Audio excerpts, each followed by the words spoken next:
नमस्कार. कथेचे नाव कुकमाळातार. कथाकार हेमा नाईक. कथा सादर करता देविता खुळे. कुकमाळातार. मुखावेली पिठाची गिरण बंद जाली तशें तिणें विकपा खातीर जमनीर साकार पातळिल्लें सामान, फणयो, पोवा लातां, माळो सगळें पोतयेंत भरलें. नेसण सारकें केलें आनी पेल्यान सुण्याच्या पेट्या कडेन खेळटल्या बाबल्याक उलो मारून म्हळें, बाबल्या, चल या आमी घरा, तिनसांज जाली. राव गे, आनीक 2 जाण तरी मेळटले. ना रे, आतां रातीच्या ह्या वेळार कोणाक जाय बूट पालीश करून. पूण तो जाग्यावेलो हाल्लो ना आनी खऱ्यांनीच कांय वेळान ताच्या म्हऱ्यांत एक सूटबुटांतलो मनीस येवन उबो रावलो. बाबल्यान ताचे बूट पालीश केले आनी ताणें दिल्ले पयशे बोल्सांत वडयले. आपलें खरें जालें म्हूण ताका खुशी जाली. पळयलें मुगो बाय, आतां या आमी घरा. अशें म्हणून ताणें आपणालें सामान पेटयेंत घालें आनी पेट घेवन उबो रावलो. तिवूय आपणाली पोती घेवन वचपाक लागली. वाटेर बाबलो आपणाल्यो जायत्यो गजाली सांगूंक लागलो. पूण ताची एक्कूय गजाल तिचे मतींत गेली ना. आज दीसभर जाल्ल्या दुडवांचो हिशोब तिचे तकलेंत घोळटालो. ती सदांच्या जाग्यार पावली. आंब्याच्या रुखापोंदा फातरार बसून दिसाचो हिशोब करपाचें तांचें सदांचेंच काम आसलें. तीं दोगांय बसलीं. कपयो मारून तिगून धरिल्ल्या आपल्या कलसांवांच्या बोल्सांतली 10-10, 5-5 पयशांची चिल्लर बाबल्यान सकयल ओतली. खळ्ळ करून आवाज जालो. आपले किरवटीक लायिल्लो पोतयेंतलो खुर्दो तिणें तातूंत घातलो. सदचे परस आज चड जालें न्हू गो बाय, अशें म्हणून पयशे मेजपाक लागलो. बाबलो हिशोबाक हुशार. निकतेंच 10वें वर्स काबार जावन 11वें लागलां ताका आनी 4थी पास जावन 5वेक गेला. संवसाराचे कटकटी खातीर पयलो नंबर चुकलो ताचो. गणितांत मात 100रांतले 100 मार्क मेळिल्ले बगर रावलो ना. पयशे मेजपाचे ताचे हुशारेची तिका सदांच तोखणाय दिसो. बाय, कितें येवजिता? आज 5 रुपये जाले पळय, काल 4 जाल्ले, फाल्यां 10 करप, मागीर 20, मागीर 100, न्हू गो बाय? ताची उतरां आयकून ताच्या भुरगेपणाची तिका काकुळट दिसली. सगळे पयशे बोटव्यांत घालून तिणें तो बोटवो कमराक खंयलो आनी या म्हणून ती चलूंक लागली. तिणें बाबल्याक हिशेब विचारलो. 1 पड तांदूळ, क्वार्त च्या, क्वार्तभर साखर आनी 1 बाटली पेत्रोल, सगळें मेळून कितले जाले? बाबल्यान भितरले भितर कोंत केले आनी एकदम सांगलें, 4 रुपये 12 आणे. तशें जाल्यार पेत्रोल अर्दीच बाटली पुरो. 1 रुपयो बाप्पा खातीर दवरूंक जाय. आतां कितले जाले? 4 रुपये 4 आणे. तरी थोडे उणें करुया. आसूं बाय, बाप्पाक 4 आणे उणें पडले म्हणून कितें घात जावचो ना. उधारी आशिल्ल्या पसरकाराक चुकोवन ती दुसऱ्या पसऱ्यार गेली. कित्याचो तरी प्रेस देंवलो जागे. सगळें मेळून पसरकारान 4च रुपये सांगले. तिका सू जालें. पसरकाराचे मनांतल्या मनांत उपकार मानून तीं दोगांय फुडें गेलीं. मातयेंत खेळपी तिगेलीं दोगांय पोरां धांवत आयलीं. तांणी तिका वेंग मारली. इतल्यांत तिका उगडास जालो. बाबल्याक इश्कोलांत वचपाक जोतें ना. आशिल्ल्यो वाणू सामको तुटल्यात. ती चुडचुडली. तिणें बाबल्याच्या केंसांतल्यान हात भोंवडायलो. केंसूय मारल्यार 3 म्हयने जाल्ले. जेवणा खाणाची गरज भागयता दुसऱ्या गजालींचेर लक्षूय वचना. तिणें ताका म्हळें, बाब, तुका जोतें ना मरे? आसूं दी बाय, फाल्यां 10 रुपया जातले तेन्ना घेवया. फाल्यां हांव त्या सदच्या जाग्यार बसचो ना. थंय गाडयेच्या इस्टेशना कडेन वतलो. थंय खूब गिरायकां मेळटात. आनी तो तरतरीत भितर गेलो. तिका ताचे समजिकायेची तोखणाय दिसली. पूण पाड पडिल्ल्या ह्या घोवान उजो लावन उडयला. त्या बेबद्याक सोऱ्या मुखार बायल भुरगीं नाकात. घोवाचे तिडकीन ती भितर केली. रान्नीत उजो करून तिणें बुडकुल्यांत पेजेक शिजत उडयलें. अजून घोवाचो पत्तो नासलो. येतलो सुजेकात, सगळीं भुरगेबाळां न्हिद्द कर म्हाका धोडोवपाक. तिचें आंग पांग शिरशिल्लें. काल मारिल्ल्या माराचे वळ अजून तिचे फाटीर आसात. तिच्या दोळ्यांत दुकां आयलीं. कापडाच्या पालवान तिणें मांडायो पुसल्यो आनी बसपा खातीर भुरग्यांक दवरल्यो. पेजेक खतखतो येतकीर दवलो घालून गोटो चिड्डून पळयलो. शिजला तितलो पुरो म्हणून रान्नीवेलो बुडकुलो काडून वेळणीचेर दवरलो. लांकडां आनी कोळशे भायर काडून तांचेर उदक शिपडावन उजो पालयलो.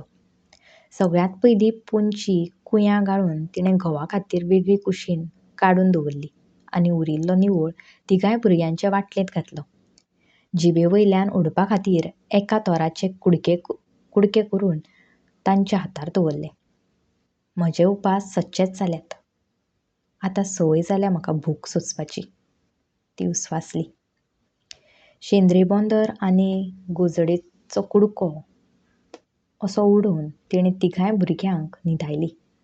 जमनीक आंग तेक्केले बराबर ती थार पडली. सगळे कडेन थंडसाण पातळ्ळी. भोंवतणचो काळोख तिका भेश्टावंक लागलो. घोव आयलो ना म्हूण तिका हुस्को जालो. जनेल उक्ते करून ती थंय उबी रावली. आज पुनव. मळबांत चान्ने हांसताले. उजवाडाची धवी फुल्ल चादर धर्तरेर घाल्ल्यान काळख्या रातीक बरीच सोब आयिल्ली. पूण सैमाक तोखेवपाचे अवतिकायेंत ती नासली. सदांच तिच्या संवसाराची पिरंगणी.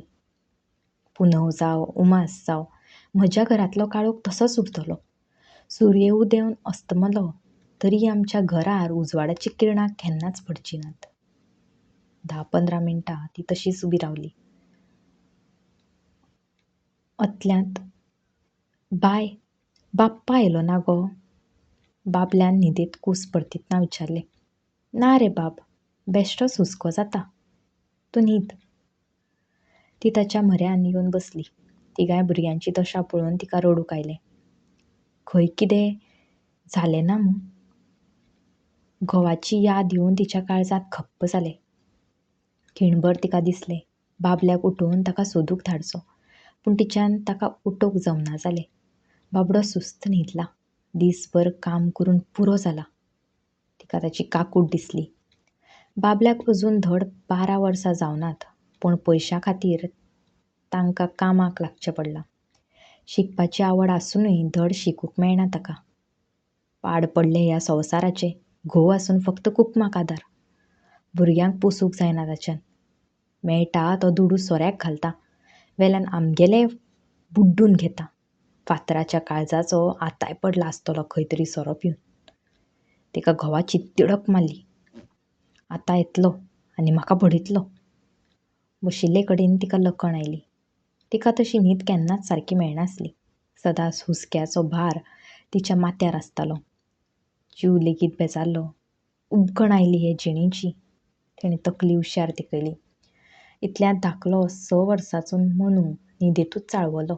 ताचे सरी उचून ताका थापटून तिणें न्हिदायलो आनी परतून जनेला कडेन येवन उबी रावली. रात बरीच जाल्ली.